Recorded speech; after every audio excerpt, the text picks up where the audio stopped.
Welcome to the debate. Usually, when we talk about a random sequence of numbers, there's this expectation of, well, formlessness. Right, like static on an old analog television screen. Exactly. You look at it and it's just noise. It's chaotic, it has no memory, and it certainly has no plan. It's pure statistical anarchy. And mathematically, that is exactly what we expect. We understand how noise behaves. We know how to measure it, how to model it, and honestly, we are very comfortable with it. But what happens when that noise isn't noise at all? Today, we are exploring the statistical, topological, and frankly, philosophical implications of mathematical anomalies found in the first 200 digits of pi. Specifically, what happens when you map those digits into a 14 by 14 clockwise spiral grid? Yeah, suddenly that television static seems to resolve into a blueprint. Which brings us to the central question we are tackling today. Do these highly specific, geometric, and self-referential patterns in pi constitute a genuine signature of intentional design and informational coherence? Or, conversely, are they simply an artifact of post hoc pattern matching in the statistical multiple comparisons problem? Right. Are we seeing a genuine message, or are we just highly evolved primates finding faces in the clouds? This debate emerges directly from the source material analyzing the fat electrician thesis on randomness, design, and constraint stacking. I will argue that the interlocking sequences and constraint stacking we see in this specific pi matrix represent a topological and combinatorial signature that utterly defies pure chance. And I will argue that without pre-specified metrics, well, these patterns are just the result of human salience bias and statistically invalid post hoc selection. Let's lay out the foundation of what we are actually looking at, because, to understand the math, you really have to visualize the grid.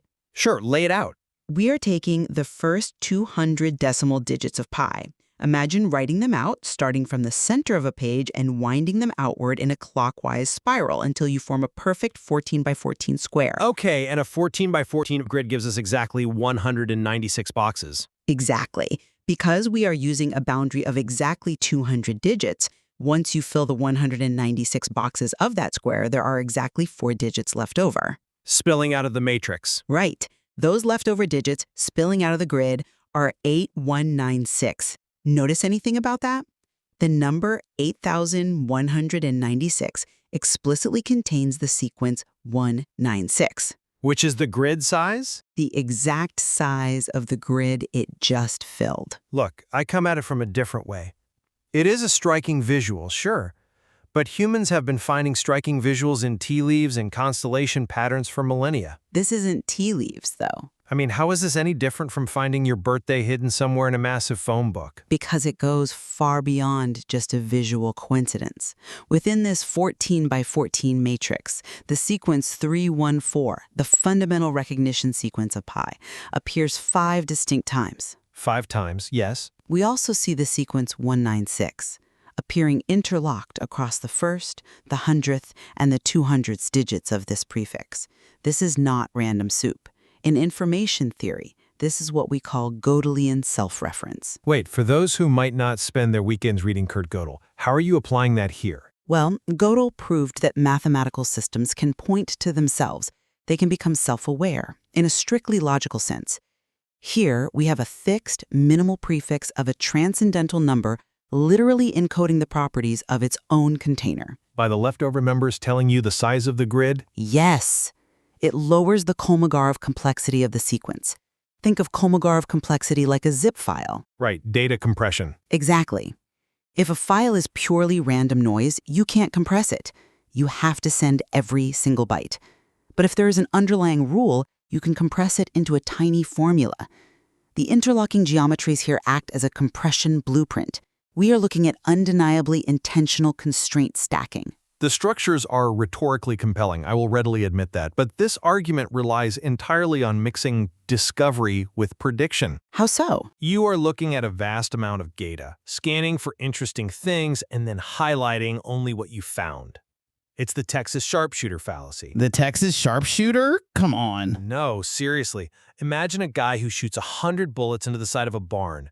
Afterward, he walks up to the biggest cluster of bullet holes, paints a bullseye around them, and claims he is a master marksman. But that implies we just picked a random cluster. If you didn't predict the 14 by 14 spiral before you looked at the numbers, you were just painting bullseye. When you test all possible triples in all possible directions within a matrix, the multiple comparisons problem absolutely guarantees that rare patterns will surface. I think you're oversimplifying the math used in the source material. The math used in the source material to claim a 1 in a billion probability multiplies informal estimates without modeling the dependencies between them. It treats patterns as if they were pre-specified, when in reality they were found through a massive post hoc search space. Well, let's dive right into that search space critique, because the transformation itself, the mapping, is where this debate really hinges. Yes, let's look at the mapping. Why a spiral? Why 14 by 14? Why clockwise? Why exactly 200 digits? I can answer all of those. Unless this specific topological transformation was mathematically justified independently, before you ever looked at the results, it acts exactly like the debunked Bible codes. You are simply tuning the search parameters, adjusting the dials of the topology over and over until a pattern surfaces. I see why you think that, but let me give you a different perspective on the topology. The 14 by 14 spiral is not some arbitrary choice pulled out of a hat just to force a pretty result. It certainly looks like it. It is a canonical, low-distortion, one-dimensional to two-dimensional embedding. Spiral traversals are standard. They are used in signal processing, image rendering, and space-filling curves precisely because they preserve local adjacency, global continuity, and radial symmetry. Canonical or not, you are still selecting the exact length 200 digits that happens to make the pattern work. It's a minimal prefix. If you use 250 digits or 150 digits, the whole 196 leftover narrative collapses. No, the 200-digit cutoff is the crucial point because it forms that minimal prefix. We aren't using sliding windows. We aren't scanning a million digits deep into pi, ignoring all the noise and cherry-picking a 200-digit section that looks pretty. You're still picking the stopping point. But we are starting exactly at the first digit. A minimal prefix creates a strict boundary condition. It completely eliminates the infinite search space critique because the smallest complete embedding already carries the structure. I disagree that it eliminates the search space. The prefix is bounded, the topology is a standard space-filling method, and there is absolutely no slack in the data. Even with a boundary condition at the start of pi, you are still subjected to the multiple comparisons problem inside the grid. You have 196 boxes. Right. You have horizontal, vertical, and diagonal lines. You're running thousands of invisible tests across the layout, looking for any three-digit sequence that means something. But the geometry of what we find inside that layout defies the mechanics of a random search. Let's examine the interlocking geometry closely. You remember the 5 occurrences of 314 I mentioned? Yes, the recognition sequences. They aren't just scattered randomly like bullet holes on a barn. They occupy the 4 corners of the grid. Okay. You have a 4 in the top left, a 3 in the top right, a 4 in the bottom right, and a 3 in the bottom left. And what's fascinating is how they connect. They all share a central 1, forming a perfectly symmetrical cross across the entire 14 by 14 matrix. Symmetry is fascinating, sure, but it is not magic. Human brains are hardwired to spot symmetry. It is constraint. And it doesn't stop there. The center column of the entire grid features the sequence 35154, which shares that exact same central pivot 1 with the 4 corner sequences. So they intersect. Yes. Randomness makes messes. Randomness does not produce nested fixed points and radial symmetry. That is... To borrow a brilliant metaphor from the source material, if you throw sand on a piece of paper once, it's a random mess. But if you throw that sand 10 times and it spells I see you in perfect Helvetica font every single time, that is design. Well, Helvetica is very specific. It requires coordination. It requires a global structure that knows where every grain of sand is supposed to land. I'm sorry, but I just don't buy that. Let me tell you why. The premise that randomness doesn't do geometry is a rhetorically powerful line, but it is mathematically false. False. In fact, it betrays a fundamental misunderstanding of how complex systems operate. Random fields absolutely do produce lines, clusters, and apparent design, entirely without a planner or an architect. I'm not convinced by that line of reasoning because we aren't talking about a rough cluster of dots. We are talking about targeted, self-referential geometry sharing a central pivot point. But look at mathematically proven systems where structure emerges purely from noise. Take percolation theory, which studies how fluids move through porous materials. Or random walks. Those are physical models, mostly. Or the Ising models used to study ferromagnetism. Have you ever looked at Conway's Game of Life? Of course, the cellular automaton. Right. You start Conway's Game of Life with a completely random seed of static pixels. You run the basic rules of the simulation, and what happens? You get patterns. You get gliders, oscillators, perfectly symmetrical geometric shapes that look highly engineered. In all of these systems, you get clusters, symmetries, and complex geometries entirely by accident. But that requires iterative rules over time. The point is, the fact that geometrical alignment emerges in the pie grid does not automatically invalidate randomness. Emergent structure is a fundamental property of complex random systems. That's an interesting point, though I would frame it differently when we shift from visual geometry to pure combinatorics. Emergent structure in a random walk or a cellular automaton is very different from cross-scale coherence in a static dataset. How so? It's still emergent. Because the visual geometry, the cross of 314s, is just the surface. In combinatorics, when constraints stack on top of each other, these probabilities do not add linearly, they multiply. Only if they are truly independent events, which in a heavily constrained grid, they rarely are. But let's look at the mathematical independence of the interlocked sequences. We have the sequence 196 spanning the first, the 100th, and the 200th digits of the prefix. Right. Let me just emphasize that. The number 196 marks the beginning, the exact middle, and the absolute end of the 200-digit string. You pair that boundary-spanning fixed point with the leftover sequence 8196, which directly references the 196-box grid size. Again, you're tying them together after the fact. We are seeing the data perfectly describe its own container mathematically, not just visually. You are interpreting it as describing its container.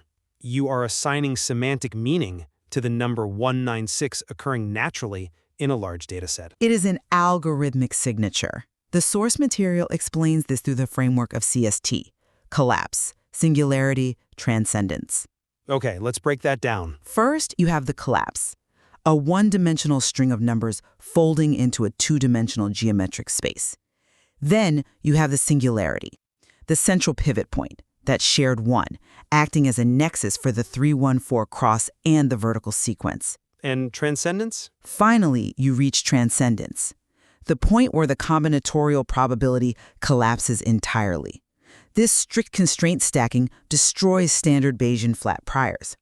When constraints are this interdependent and topologically aligned, the chance probability plummets exponentially. That's a compelling argument, but have you considered that you are applying Bayesian terminology without doing the rigorous empirical work to dismantle those priors? I mean, the structure is right there. I agree with you on one major point. Algorithmic complexity, specifically Kolmogorov complexity, is the correct theoretical battlefield for this debate. Does this specific 200-digit structure compress too well to be random? That is a deep, serious question that deserves attention. Exactly. The mutual information between the sequence positions spikes.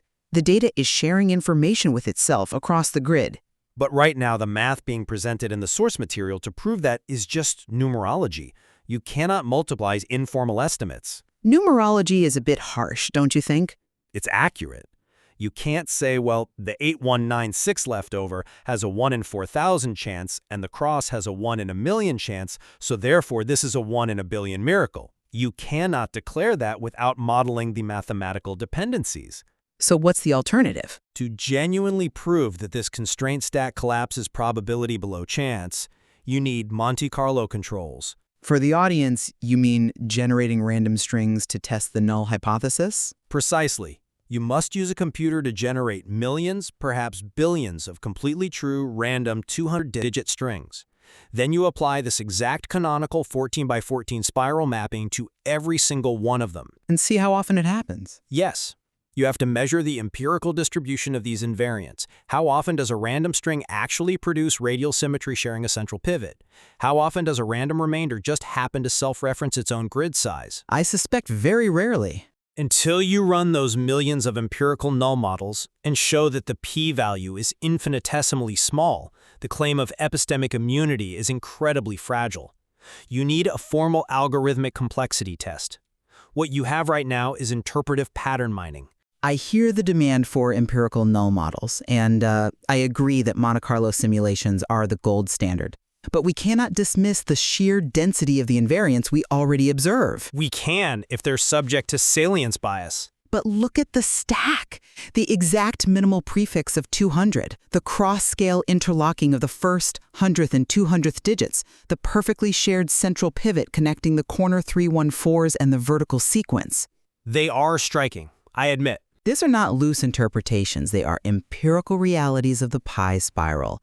They demonstrate an unusual informational density and a reflexive encoding that challenges our most fundamental assumptions about how chaotic distributions operate. Assuming pi acts as a purely chaotic distribution, which is still an open question in mathematics. True, but this isn't just a monkey at a typewriter eventually typing Shakespeare. It is observing a dataset that is reflexively aware of its own topological boundaries. I don't deny that the concept of cross-scale coherence is a legitimate and deeply fascinating research direction.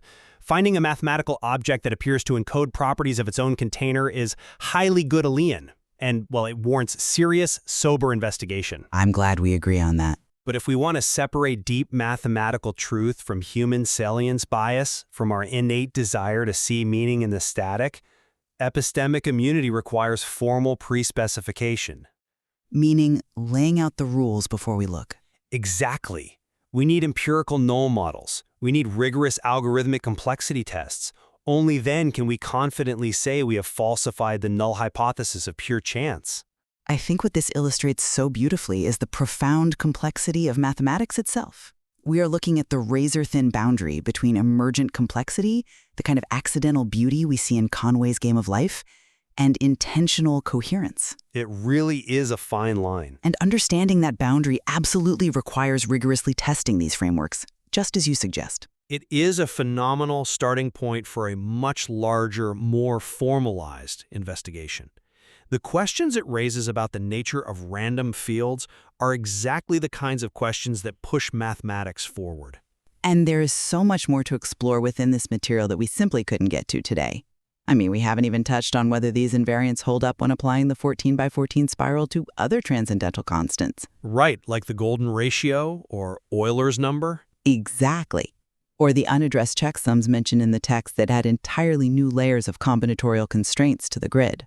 The mathematics community will certainly not run out of material to test or models to simulate anytime soon. Not at all. Ultimately, it brings us back to that analog television static we talked about at the beginning. We are so used to seeing noise and assuming it has absolutely nothing to say. But maybe we just needed a different antenna. Precisely. When the static aligns into a perfect, self-describing geometry, it leaves us with a profound question. Are we merely marveling at the inevitable emergent properties of infinite math? Or are we looking at the signature of an architect hidden within the fabric of reality? We will leave you to form your own conclusion. Thank you for joining us on The Debate.